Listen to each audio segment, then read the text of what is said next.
Dear students, अपने topic number 3 चल रहा था सामाजिक विषमताएं। सामाजिक विषमताओं के अंतर्गत अपने टॉपिक प्रारंभ किया था वर्ण व्यवस्था के दायरे में और उससे परे।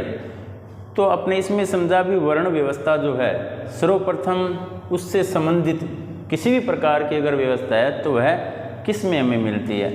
तो उसमें अपने बात करें तो इस प्रकार की व्यवस्था की जो जानकारी है वह धर्म सूत्रों व धर्मशास्त्रों में हमें मिलती है।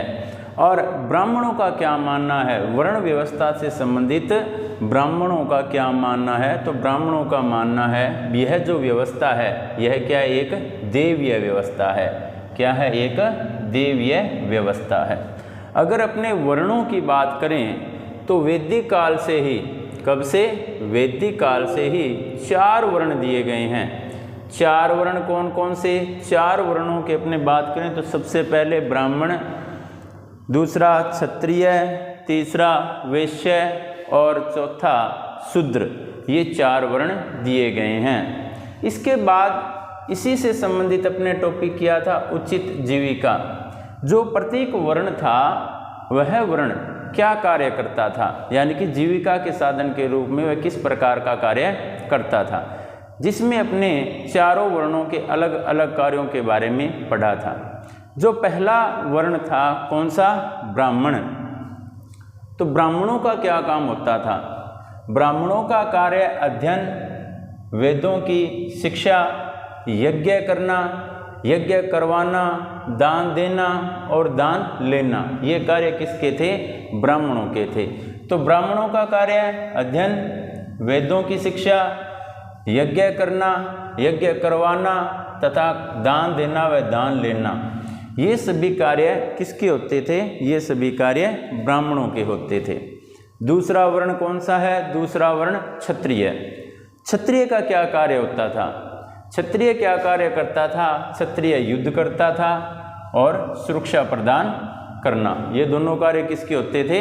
क्षत्रियों के होते थे। युद्ध करना, सुरक्षा प्रदान करना जो मुख्य कार्य में आ जाता है। इसके अलावा न्याय करना, वेदों को पढ़ना, यज्ञ करवाना और दान दक्षिणा देना, ये कार्य किसका होता था? ये कार्य क्षत्रियों का होता था। किसका होता था? क्षत्रियों का होता था। ब्राह्मणों का कार्य वेदों की शिक्षा देना, यज्ञ करना, यज्ञ करवाना, दान देना और दान लेना। ठीक है। इसके अलावा अध्ययन अध्यापन का कार्य भी किसके द्वारा करवाया जाता था? ब्राह्मणों के द्वारा करवाया जाता था।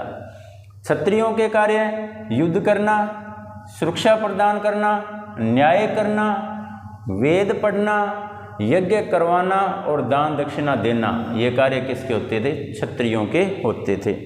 जो तीसरा वर्ण कौन सा था? वैश्य। वैश्य के लिए क्या क्या कार्य होते थे? तो वैश्य क्या क्या काम करता था? कृषि, गोपालन, व्यापार का क्रम आदि जो कार्य होते थे वह कौन करता था? वैश्य करता था। तो वैश्य कृषि करना, गोपालन करना यानी कि गाय पालना और व्यापारिक जो कार्य होते थे वह कौन करता था? वैश्य करता था। और जो चौथा और अंतिम वर्ण था कौन सा? शूद्र। शूद्रों की बात करें तो शूद्र क्या काम करता था? शूद्र ऊपर वाले तीनों वर्णों की सेवा करने का कार्य करता था। शूद्र क्या करता था?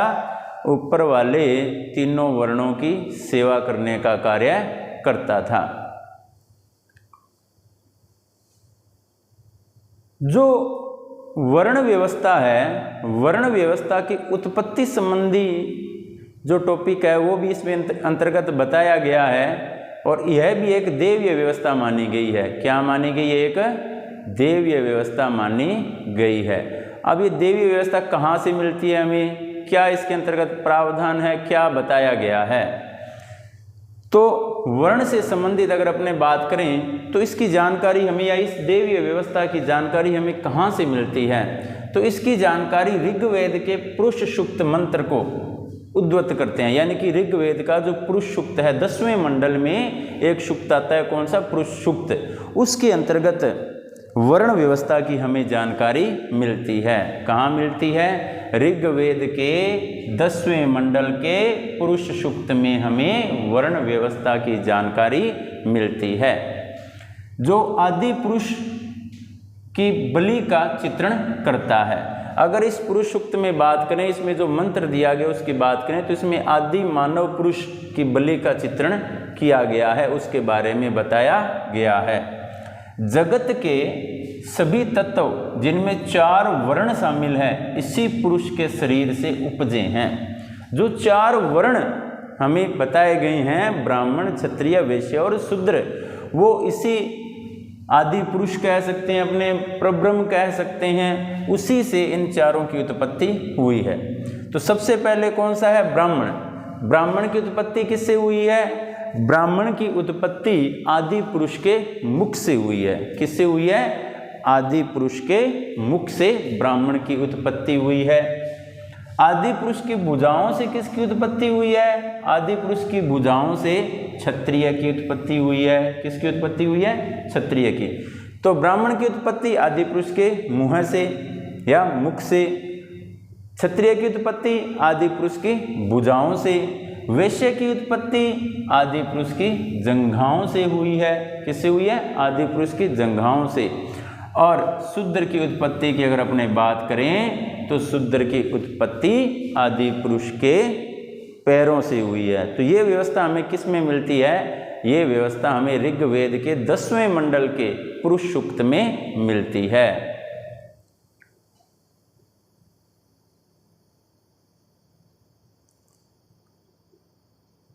अपने महाभारत पर टॉपिक शुरू किया था, जिसमें बार बार इसके अंतर्गत जो इससे संबंधित जो व्यवस्था है, उन्हीं व्यवस्थाओं के आधार पर महाभारत के बारे में भी बातें बताई गई है। तो महाभारत के आदि पर्व से एक कहानी अद्भुत है। क्या कहा गया है इसके अंतर्गत? एक बार ब्राह्मण द्रोण के पास जो कुरु वंश के राजकुमारों को धनुर्विद्या की शिक्षा देते थे। कौन से ब्राह्मण? ब्राह्मण द्रोण, यानी कि द्रोणाचार्य, अपने क्या कह सकते हैं? द्रोणाचार्य। और द्रोणाचार्य क्या करते थे? कुरु वंश के राजकुमारों को धनुर्विद्या सिखाते थे। कुरु वंश के राजकुमार यानी कि कौरव और पांडव दोनों इसके अंतर्गत शामिल हो जाते थे। एकलव्य नामक वनवासी निषाद, एकलव्य नामक वनवासी निषाद आया। वनवासी निषाद यानी कि शिकारी समुदाय से संबंधित था एकलव्य।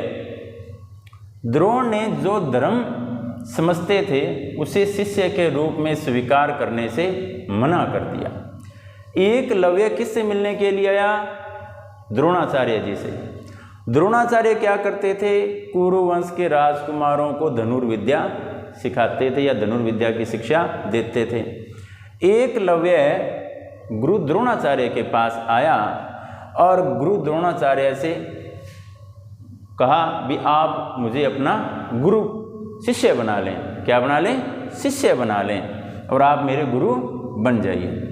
लेकिन द्रोणाचार्य ने उसे अपना शिष्य बनाने से इनकार कर दिया।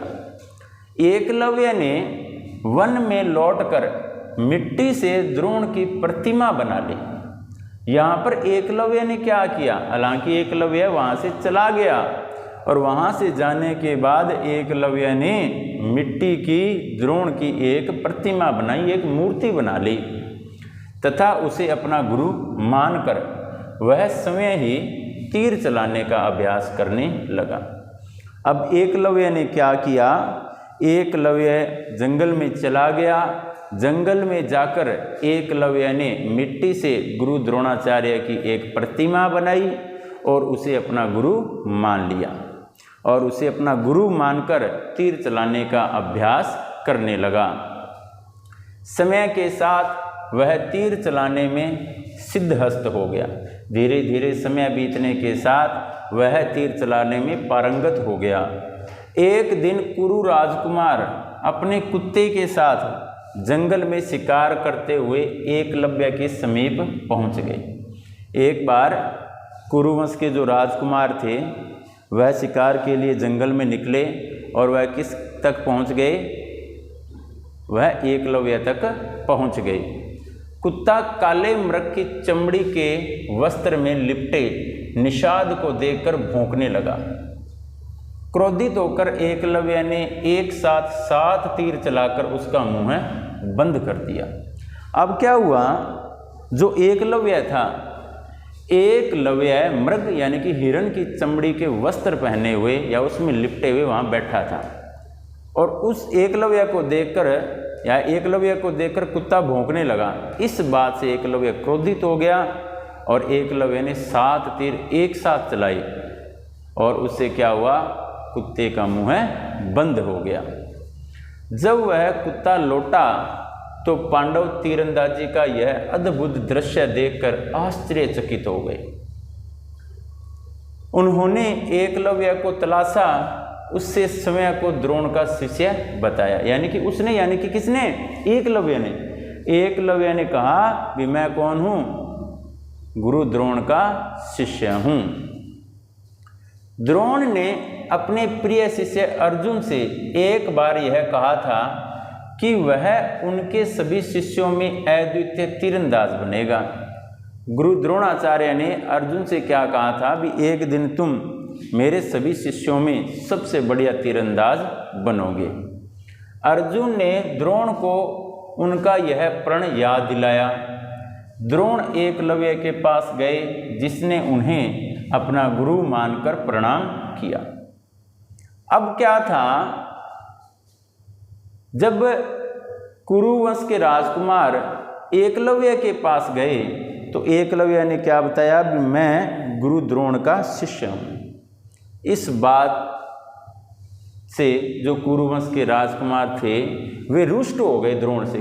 किस बात को लेकर, भी गुरु द्रोण ने अर्जुन से ये वादा किया था या अर्जुन को ये बात कही थी कि मेरे जितने भी शिष्य हैं उन सभी शिष्यों में तुम सबसे बड़े तीरंदाज बनोगे।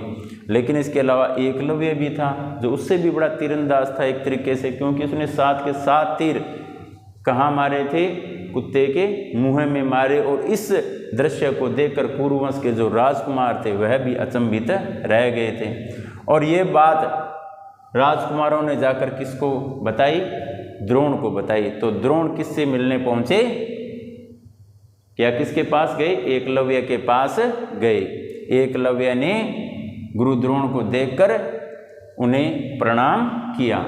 तब द्रोण ने गुरु दक्षिणा के रूप में एकलव्य से उसके दाहिने हाथ का अंगूठा मांग लिया। अब गुरु द्रोण ने एकलव्य से कहा भी तुम मुझे गुरु दक्षिणा में क्या दे सकते हो। तो एकलव्य ने कहा भी जो आप मांगो। तो गुरु द्रोण ने एकलव्य से उसके दाहिने हाथ का एक अंगूठा मांग लिया। दाहिने हाथ का अंगूठा मांग लिया तो एकलव्य ने फौरन ही अंगूठा काटकर अपने गुरु को दे दिया। अब एकलव्य तीर चलाने में उतना तेज नहीं रहा क्योंकि उसका अंगूठा कट चुका था।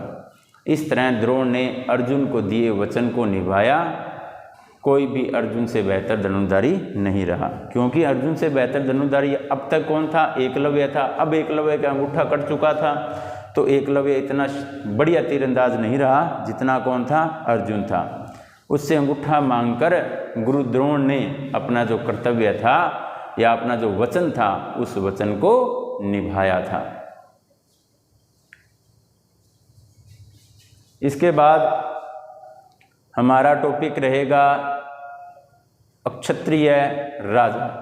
अक्षत्रिय राजा में क्या कह रहा है, शास्त्रों के अनुसार केवल क्षत्रिय राजा हो सकते थे। जो क्षत्रिय कुल से थे वही व्यक्ति क्या बन सकता था, राजा बन सकता था। किंतु अनेक महत्वपूर्ण राजवंशों की उत्पत्ति अन्य वर्णों से भी हुई थी। अगर अपने बात करें, बहुत सारे ऐसे राजवंश थे जिनकी उत्पत्ति क्षत्रिय से न होकर या क्षत्रिय कुल में न होकर ब्राह्मण, वैश्य या शूद्र राजवंशों से या शूद्र जो जाति थी उससे हुई थी अनेक राजवंशों की उत्पत्ति। मौर्य वंश जिसने एक विशाल साम्राज्य पर शासन किया के उद्भव पर गर्मजोशी से बहस होती रही है। बाद में बौद्ध ग्रंथों में यह इंगित किया गया है कि वे क्षत्रिय थे। बौद्ध ग्रंथों में यह बताया गया है कि जो मौर्य शासक थे वह कौन थे, क्षत्रिय थे। किंतु ब्राह्मणीय शास्त्र उन्हें निम्न कुल का मानते हैं। शुंग और कन्नव जो मौर्यों के उत्तराधिकारी थे वे क्या थे? ब्राह्मण थे, यानी कि वे क्षत्रिय धर्म से नहीं थे या क्षत्रिय वंश से नहीं थे या क्षत्रिय जो जाति है उससे संबंधित नहीं थे। वे क्या थे? ब्राह्मण थे।